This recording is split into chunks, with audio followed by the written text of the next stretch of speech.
And welcome back to the Smarter World Cafe. Richard Tavener here in lovely California. Early in the morning, we are talking today with Dr. Alexis Kirke.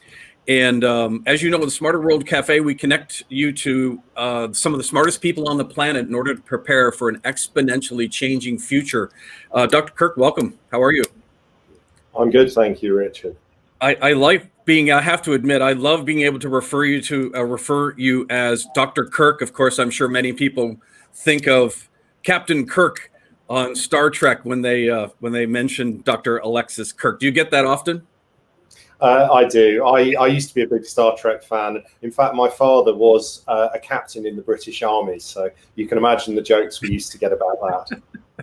I can only imagine. So you grew up with that around you. So now we know why you ended up in the world you're in, which is fascinating. And I'm excited to dive in. We've got teleportation and live music performance, symphonies using brain waves. You talk about the future of interactivity, which I'm curious about how that might relate to education and what the world might be like in, say, the next 30 years, 2050 or thereabouts, for the young people that we're trying to inspire through teachers and parents. Can we start? Let's kind of go back for a second, do some basics. Could you help us understand quantum power? Not all of us really know what that is. It sounds big. What is it? So quantum computing, the idea came about, it was actually Richard Feynman many years ago proposed the idea of using kind of quantum properties to compute. We've got the computers we work with. I mean, you could argue that they're quantum in one sense because they're using transistors, and transistors on the Intel chips, for example, they can only exist because of quantum properties, because of the results of quantum physics.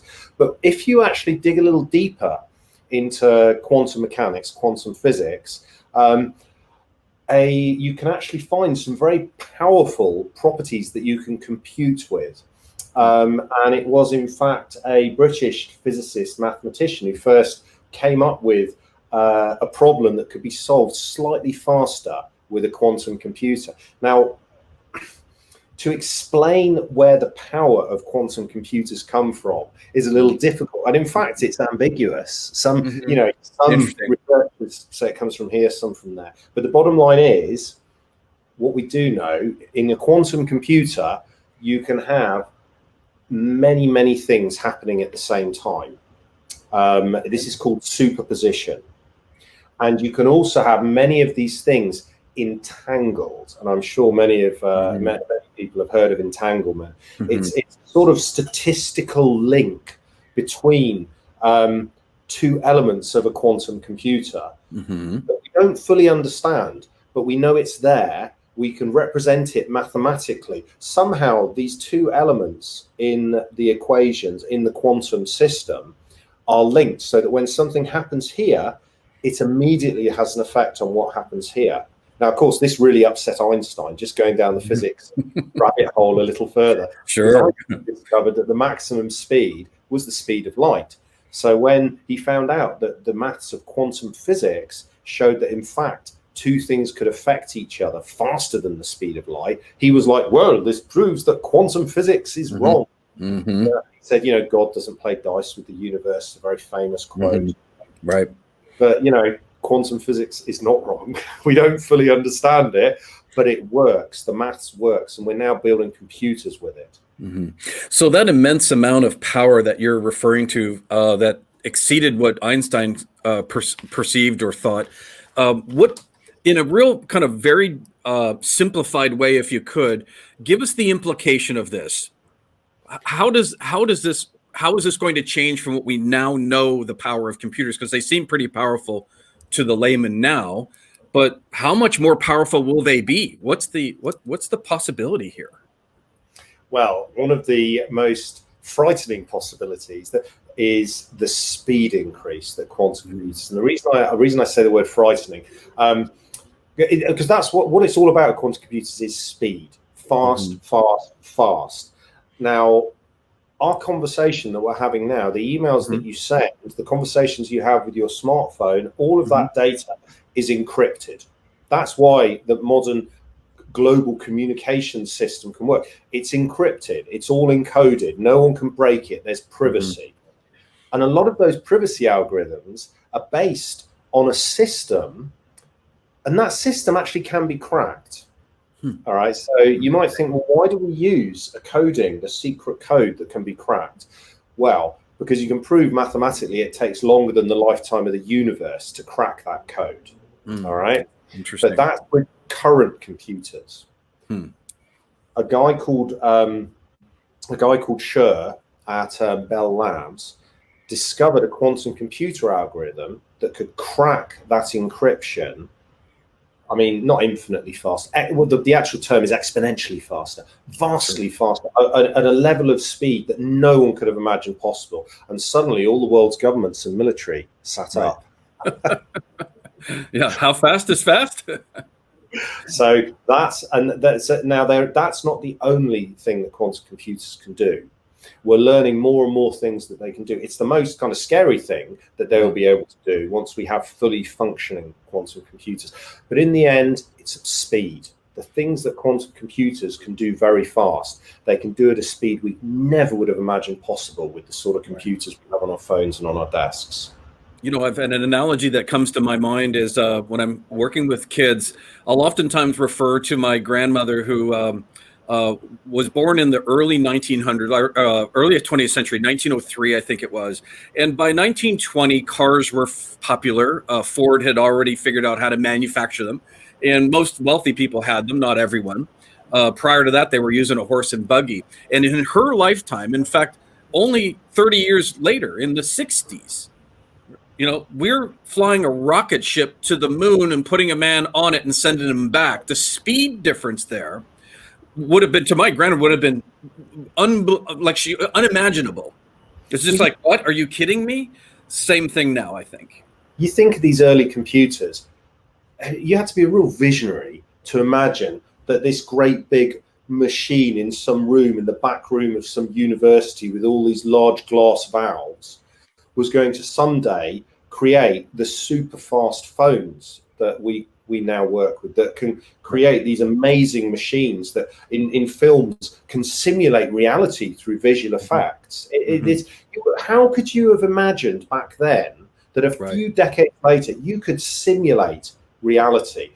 You know, that there's something very visionary, and the people that are researching quantum computers, I think they have some of that vision, because this quantum power, it really, we are the quantum computers we have are the equivalent of those machines in the back room of the university somewhere back in those decades ago.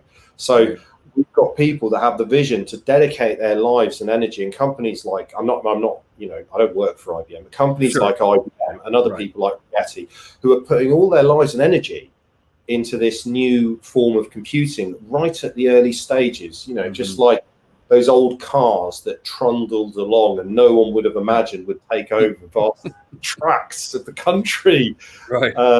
It's the same. We're in those early stages, but we need people with vision, and we need to be prepared for the future. Yeah, speaking of people with vision, you certainly have that. Dr. Alexis Kirke is my guest in the Smarter World Cafe, Senior Research Fellow in the School of Humanities and Performing Arts at the University of Plymouth in the UK, kindly joining me as one of the smartest people on the planet, as we like to say. And our job is to connect parents, teachers, and kids with this kind of knowledge, experience, and technology. Let's go back into time, if you will, pardon the pun, to your days with the Superposition Project at USC, University of Southern California. Would you describe that as a kind of an epiphany moment? Was that a project that kind of launched where you're headed now?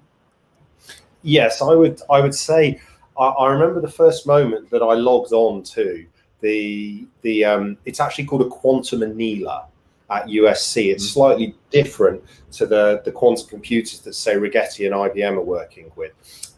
But here's the thing. For the first time, I could sit at my laptop, I could log into a computer at the University of Southern California. I mean, I did spend a couple of weeks out at USC, actually, with with Professor Daniel Ledar's group who are researching this stuff.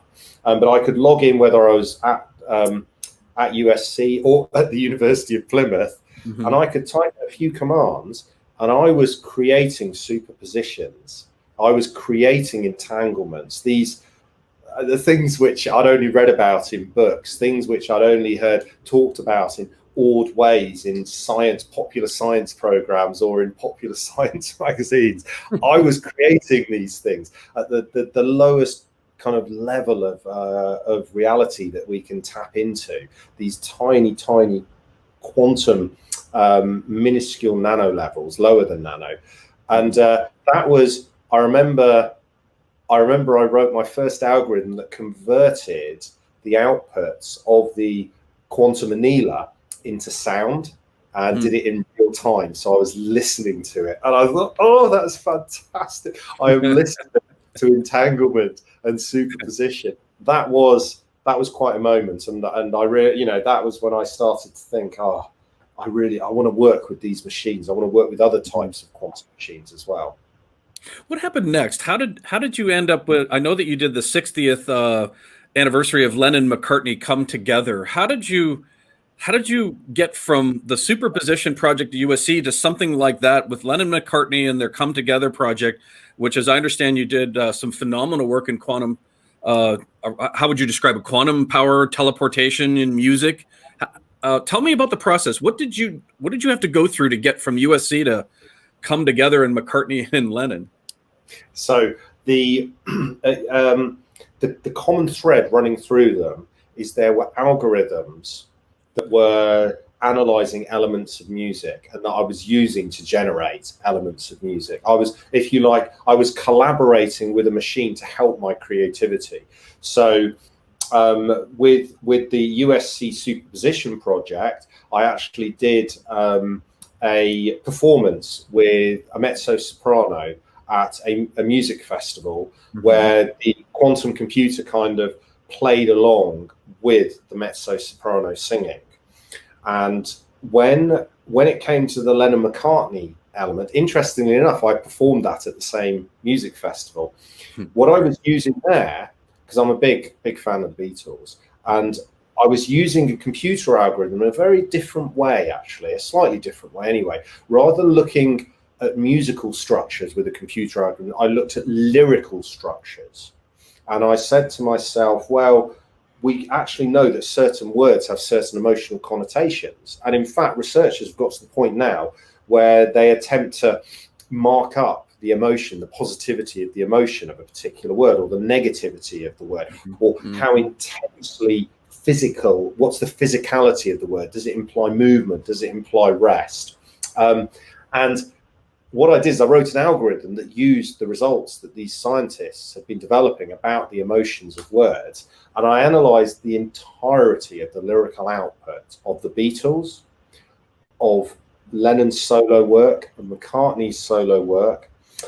But I divided them up. So I got the lyrics of the Beatles songs that were mainly written by McCartney, I put over here. The lyrics of the Beatles songs that were mainly written by Lennon, I put over here. And then I added in their solo work. And I some people might consider this sacrilege, musical sacrilege. I then plotted a graph of the emotions in the words over the decades. And so you can see Lennon and McCartney kind of the emotions going like this and like that as the various historical things happened. And I turned those graphs into music for a couple of singers, for a soprano and a tenor. That was kind of, so you can see the thread running through the algorithm and the music and that, and using algorithms to help me create and perform music. What was the reaction? Very positive. Very positive. Good. Yeah. I was proud of it. It was my first composition for multiple voices, and they were a cappella. And I think, and the other thing was the words that they sang were a sort of poetic remix of Lennon and McCartney's lyrics. They weren't directly linked to the graph that was being done underneath. And very importantly, with all of these things, the computing has to come second place to the performance in the audience. So sure, I had these graphs plotted by a computer of the emotions of the lyrics, but when I turned those graphs into music, if I needed to kind of make a change in the harmonies or make a change in the way that the melodies were going to create a more meaningful musical experience with the audience, for the audience, I would always do that. If I had to deviate from the graphs slightly. And I think that's another reason it was well received. It was written for the audience, not written as just some sort of weird computer thing. That's a good way to put it. It's not a weird computer thing. It was written for the audience. Very important distinction, because there are schools of thought that say we're taking the pureness of the art away and replacing it with these cold algorithm computers. And I wonder what you think about that. It sounds like what you just described is you're keeping close to your heart the art of it and not letting the algorithms take over. Sure, I'll tell you who helped me to understand this. I heard my boss actually being interviewed. My boss is Professor Eduardo Miranda. He runs the Interdisciplinary Centre for Computer Music Research at the University of Plymouth.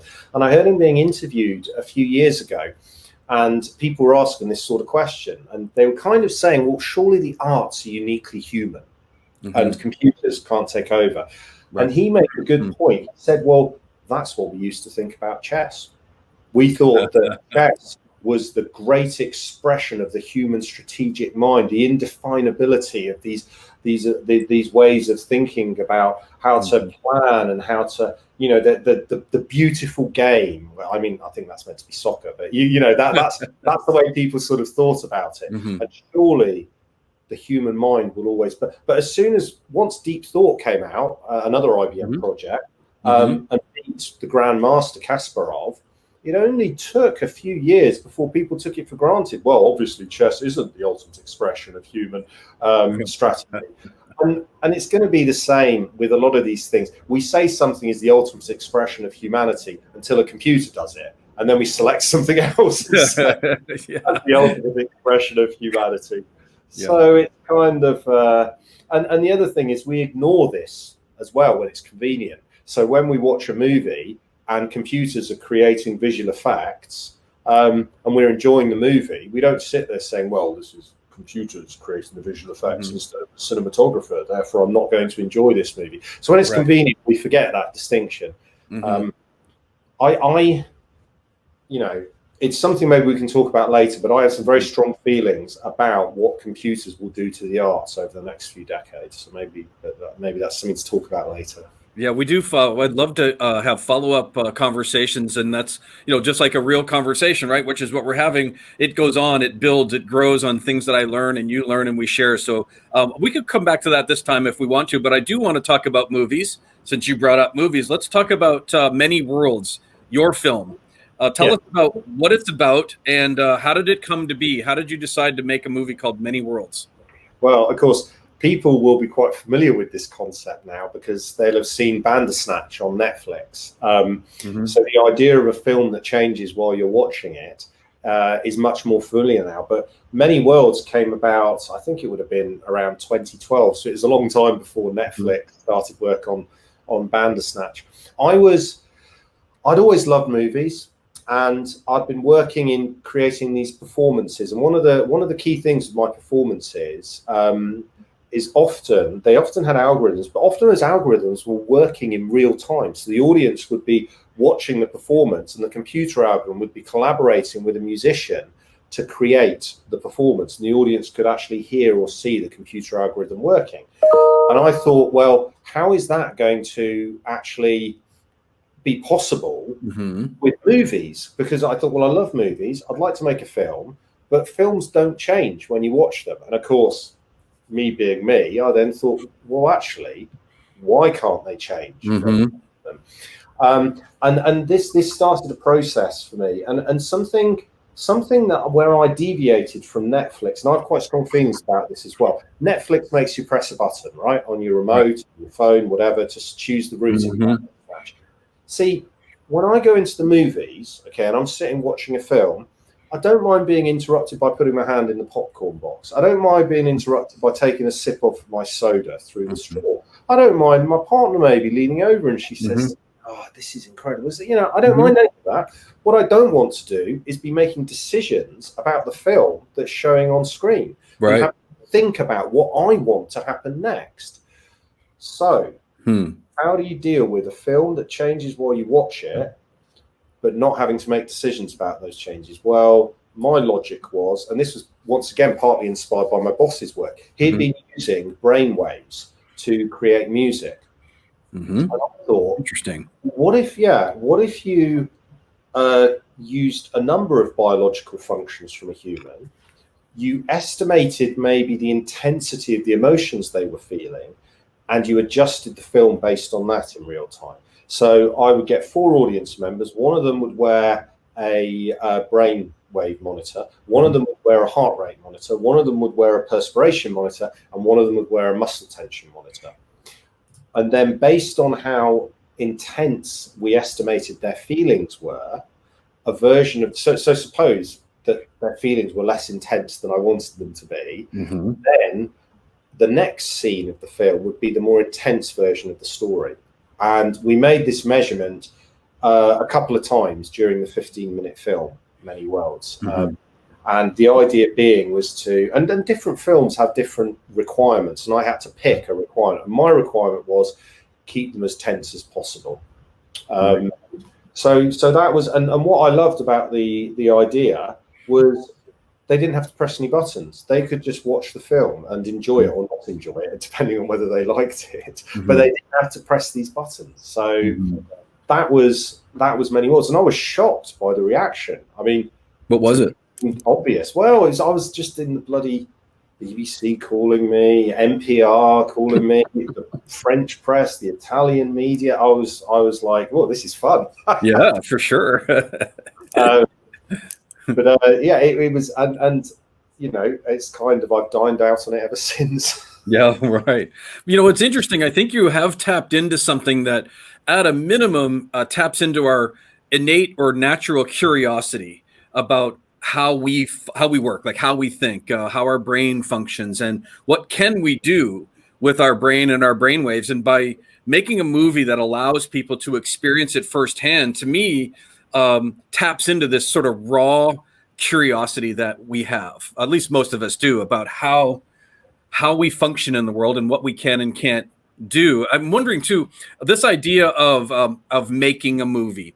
And you described it very nicely, this idea of, I don't really want to have to make all these decisions.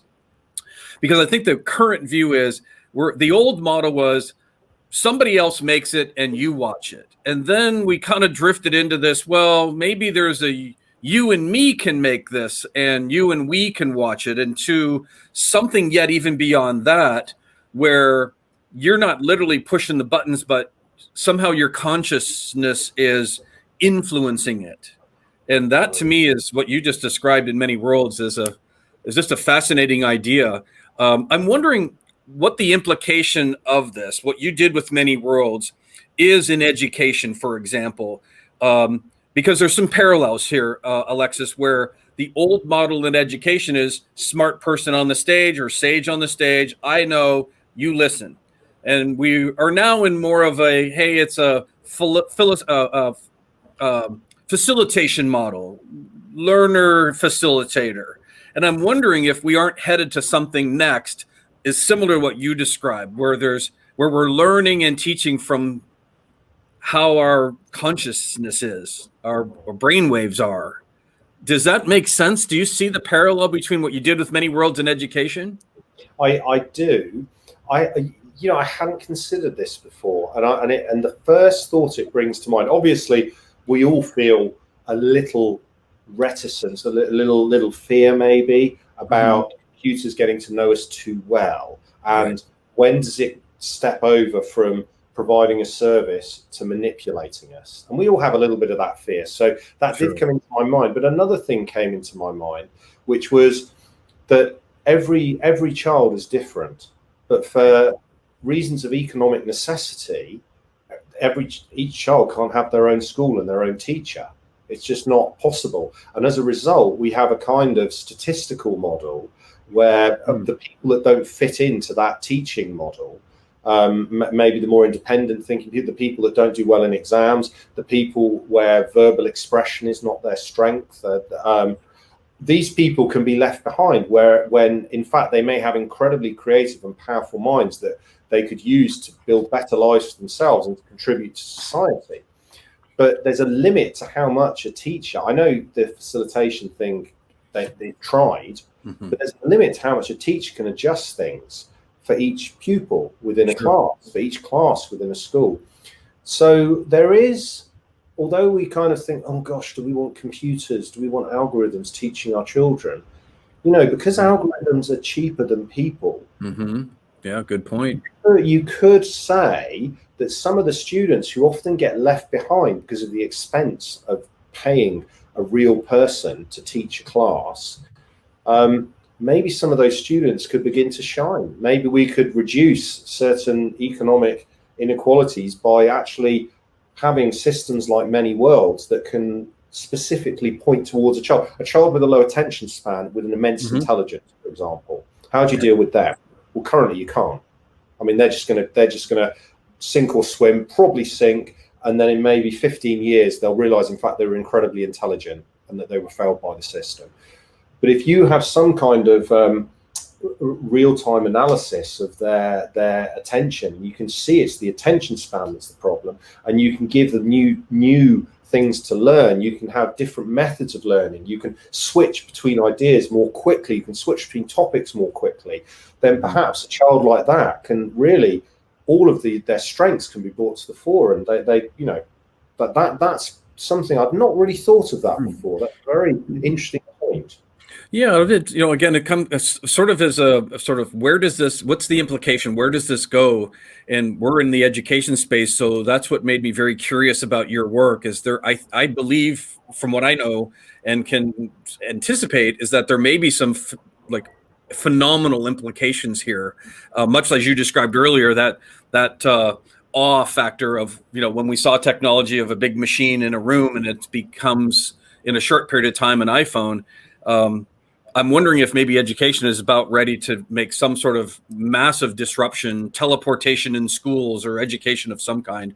I'm just wondering, maybe a bit more practically speaking, from your view, with your experience, can you give us a sense of what young people today might be experiencing in terms of a career, or in terms of what the world might be like with this idea of quantum computing power and the potential for some of the technologies that you've described? What kind of world are they going to be living in? What did it look like, and what sort of jobs might they have? How will things change, do you think? Well, if we're looking like decades ahead, we could start moving into a situation where, in fact, they're living in many worlds, if you'll pardon the pun. We can already go. I mean, we can already go and watch things on a film screen that generated by computers that are almost perfect. I mean, humans being generated by computers can look almost perfect. One of the interesting questions is, in a few decades, will you be able to do that in real time? So, in other words, you create almost photorealistic environments and people in real time with basic personalities as well. And potentially you could make this very immersive. I'm not a huge fan of virtual reality as it is now. I believe that it points towards an astonishing thing, but it is not the thing yet, because they're quite bulky and so forth. But it does point towards the idea of children may get to the point where each child is able to select the world that they are in for a large period of time. When they get home, they may go and put themselves in some form of immersive reality with their friends. Does a classroom become a place in the real world, or does it become a virtual environment? And do children get switched between different virtual environments depending on their learning style?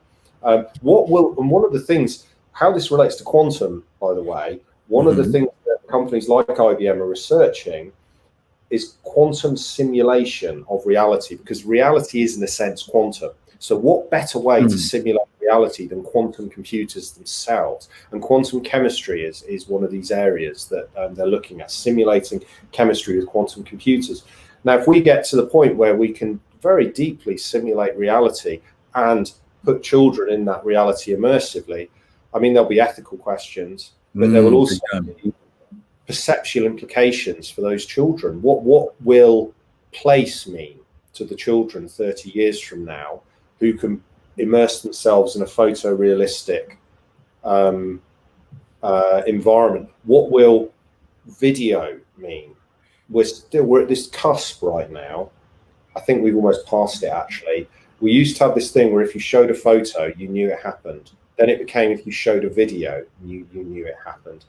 In the next few years, video will lose its special place. That's going to affect the minds of the next generation. And that special, and slowly, place is going to lose its special place.